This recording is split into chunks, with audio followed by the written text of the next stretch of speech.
Big Local SW11 started more than 10 years ago. The Economic Development Office had put in a bid for some funding for 3 of the deprived areas in Wandsworth. Latchmere won the bid, and we had Helen Garforth, who was allocated to us. I remember going to the first ever consultation where Helen Garforth came and explained the project to the residents and local organisation.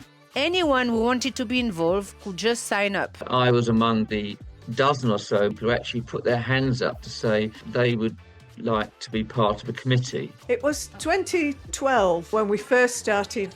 We had our first meetings at Providence House. And we had various consultation meetings. And just different ways of trying to discover what ideas people wanted. We did consultation with paper, online. We created a website, a Twitter and a Facebook account to share information with our community. We also tried to make it a little bit fun by having some activities for the children while the parents talked. We had an event in York Gardens, Sacred Heart School, where we had a barbecue, and then we were able to take down a survey. That was the question: what would you do with £1 million in this community? Then we had a couple of years of trying things out before we got our proper grant of £1 million.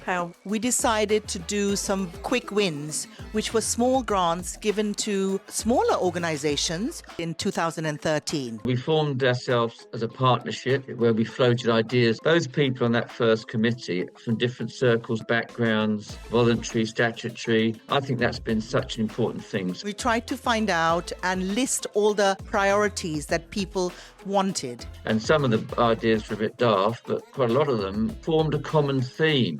We grouped together ideas under certain titles such as achieving potential. Later, we went on to small grants, which were a bit more substantial, if you like. All these things really helped us to focus on how to listen to the people who wanted the grants and how to distribute them. And which included some big projects, such as a sort of employability project that we called Building Futures. That helped form a framework, and we experimented by various pilots. We gave funding to some regenerational work in the sheltered homes. We sponsored some pilot community fitness groups. Unlike lots of other grants, we could decide what we thought was best. It was success because we could see what was happening in our community. I think the most important thing of the Big Local experiment has been trying to bring people together and collaborate with each other. And at some point along the line, we had this phrase, Battersea Together. The concept was different people meeting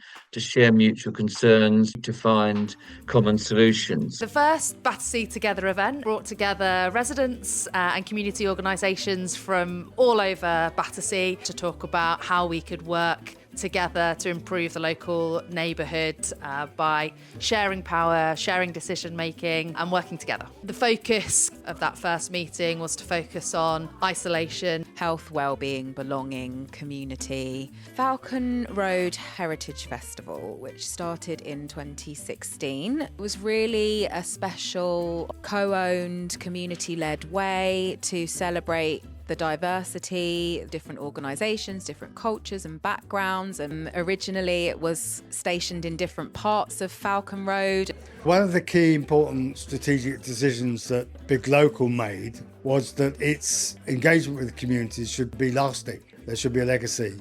And we put forward Battersea Alliance as a key part of that. It's part of our attempt to direct resources to strengthen, support and build the autonomy of the communities in Battersea. Youth Battersea I see as really a direct product of the Big Local and what has now become the Alliance, because it's about the relationships that have grown through that forum. When COVID came, we were all in total shock. After lockdown, we decided to have a committee meeting online. And from this, we decided we really needed to have a short-term funding, not knowing how long COVID was going to last for. So we formed the COVID Fund and formed a quick committee and application form, where we gave funding to various community groups, not individuals, within the area so that they can help their local residents. And we managed to get £50,000 to help the local population. The Alliance also match funded that and gave us another £50,000.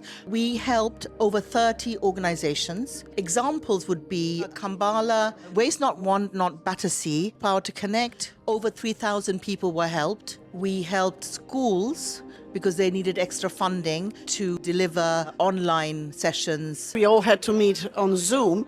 Big Local created the Community and Belonging Forum online, so residents and organizations could stay connected and support each other. The Community Belonging Forum is a collective of people who have come together to share their ideas of how they can make their community stronger. It's just so wonderful that so many people were invested in keeping the work going beyond Big Local, and the strategic thinking to enable the organisations to be properly supported and to grow so the work continues. Jubilee, which was just after the pandemic, played a huge role to finally celebrate the big Queen's 70th year on reigning. We all started meeting back again. In 2023, we launched the Battersea Community Festival, and it came out of the Falcon Road Festival because that's where it is. But we wanted to include the whole of Battersea to come along and be part of the festival and to celebrate all the wonderful community organisations and work that goes on in the community within Battersea. One of the greatest ideas was a parade running down Est Road towards Shillington Park, and it's a parade of school children.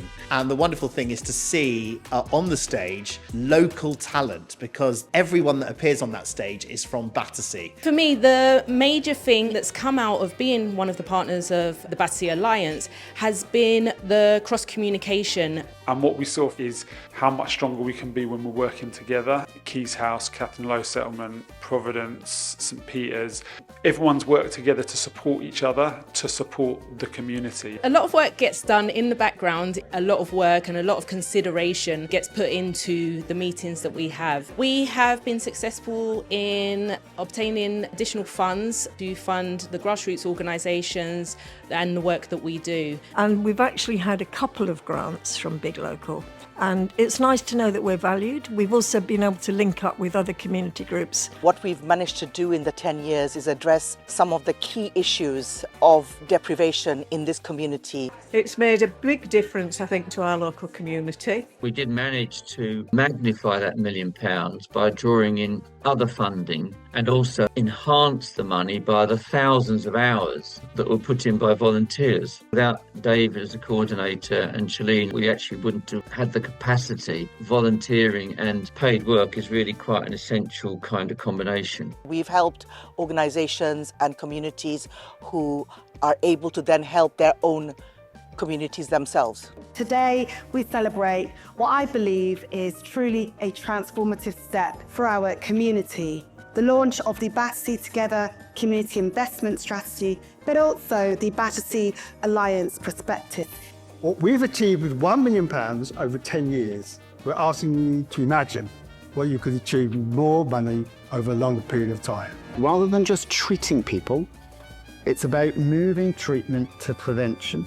It's also about moving away from acute hospitals and delivering services in communities. What that has shown us is that over the course of all of Battersea Alliance's investment, that looks like a sort of a total return on investment of about £2.6 million, which is a return of £5 to every £1 spent. You need a lot more money to make an impact, but we've done a good little bit. What the Big Local and the Alliance has done is to establish the rights of autonomous community-based organisations to look after their own self-interests. And we're looking now and striving to achieve a long-term sustainable investment plan for Battersea, and if this works, it can be rolled out across London and elsewhere.